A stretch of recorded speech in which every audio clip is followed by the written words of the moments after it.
The rain was coming down in sheets as I pulled up to the address on my delivery route. It was the last stop of the night, a relief considering the downpour. The house stood there, dark and foreboding, looking almost abandoned.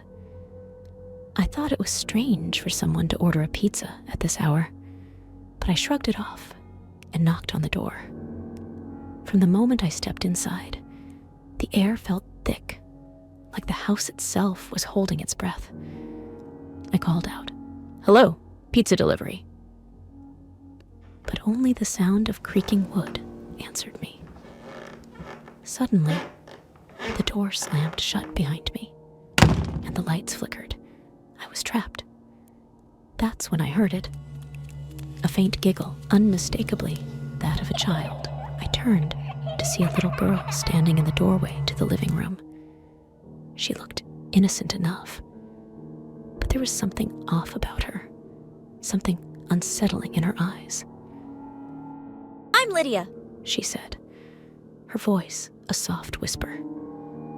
Before I could respond, she vanished into the darkness of the house.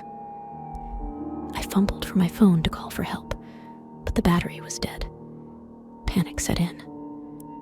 As I moved deeper into the house, I heard the sound of footsteps behind me. I turned to see a life-size doll, Kiki, with a sinister grin plastered on her porcelain face. She didn't move, but I could feel her eyes following me. I quickened my pace, trying to find an exit when the lights went out completely. The darkness was suffocating. I stumbled through the hallway, feeling my way along the walls, when I bumped into something cold and metallic. It was a clown, Chester. His laughter echoed through the hall, sending chills down my spine. Desperation took over as I made my way into the basement. I thought I could hide, but there, sitting in the corner, was a jester doll named Mr. Tatters. He was still, but as soon as I locked eyes with him, he sprang to life, his mechanical joints creaking as he approached. I was frozen with fear, unable to move or even scream. In a flash, the lights came back on, and Lydia was standing there, her face inches from mine. "Play with us," she said, her voice now a haunting whisper. I ran, not caring where I was headed, just needing to escape, but the house seemed to shift around me, every turn leading me back to Lydia and her terrifying friends. I finally found the front door again, and with all my strength, I yanked it open. But as I stepped out, I realized I wasn't outside. I was in another room, an exact replica of the one I had just left. And there they were, Lydia, Kiki, Chester, and Mr. Tatters, standing in a circle, waiting for me. That's when I saw it. A mirror on the wall reflecting not just me, but a fifth figure standing behind me. It was another me, but twisted, with hollow eyes and a wicked grin. I wasn't just playing their game. I was becoming one of them. Now, as I sit in this never-ending nightmare, I can feel myself changing, becoming part of this twisted family. If you're hearing this, if you find yourself at Lydia's house, don't go in. Don't deliver the pizza. Turn around and never look back. Because once you're in, there's no escape.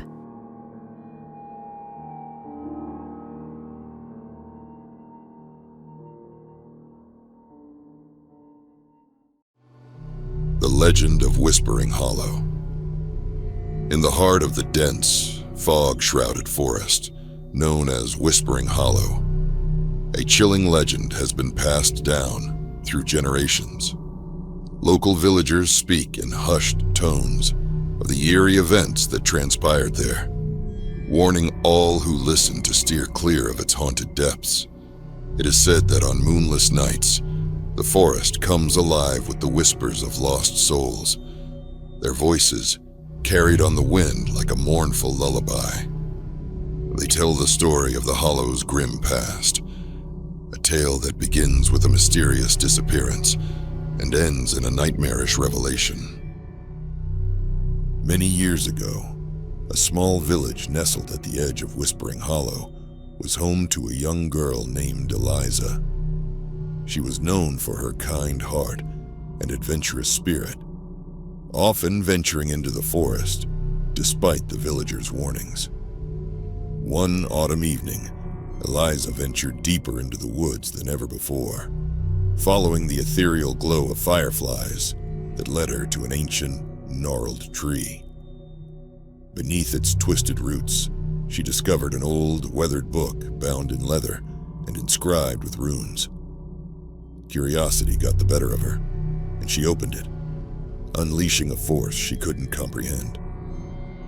From that night on, Eliza was never the same. She began to hear whispers that only she could decipher, guiding her back into the forest each night. Her once bright eyes grew distant, and her family watched in helpless despair as she became a shadow of her former self. One fateful night, Eliza disappeared into the hollow, never to return. Her frantic parents and the villagers searched for days, but found no trace of her. As the days turned into weeks, the search was abandoned, and Whispering Hollow was declared cursed. Years later, a traveler passing through the village heard the legend and decided to investigate. Armed with a lantern and a heart full of skepticism, he ventured into the heart of the forest. As he reached the ancient tree, he felt an overwhelming sense of dread. The air grew thick with whispers, and he could barely make out the words, "Save us." Suddenly, the ground beneath him shifted, revealing a hidden chamber filled with skeletal remains. At the center lay Eliza, her eyes wide open, glowing with an unnatural light. She was surrounded by other villagers who had disappeared over the years, all trapped in an eternal slumber. The traveler realized with horror that the whispers were not just a warning, but a plea for release from the Kashglir torment. As he backed away, the book reappeared in his path. The whispers grew louder, compelling him to pick it up. With a final, desperate act, he read aloud the incantation inscribed on the last page. The forest erupted in a blinding light, and the spirits were freed, including Eliza. But as the traveler exhaled in relief, he felt a cold hand on his shoulder. Turning slowly, he came face to face with Eliza. Now a spectral figure with electric blue eyes, she whispered, "Thank you," before vanishing into the mist. The traveler fled the forest, forever haunted by the knowledge that some curses, once unleashed, can never truly be broken. To this day, the villagers warn outsiders of the dangers of Whispering Hollow. They say the forest still whispers on moonless nights, not with the voices of the trapped, but with the echoes of those who dare to seek its dark secrets. And if you listen closely, you might hear Eliza's voice, forever bound to the hollow she once called home. As the chilling tale draws to a close, I extend my deepest gratitude to you, dear viewer, for braving the shadows with me. Your presence has added an extra layer of spine-tingling suspense to our journey through the unknown. If you found yourself captivated by the darkness that lurks within, don't forget to leave a like, comment, and subscribe to our channel for more bone-chilling tales that will haunt your dreams. Your support keeps the terror alive, ensuring that we can continue to explore the darkest corners of the human psyche together. Or until next time, may the shadows protect you, consume you.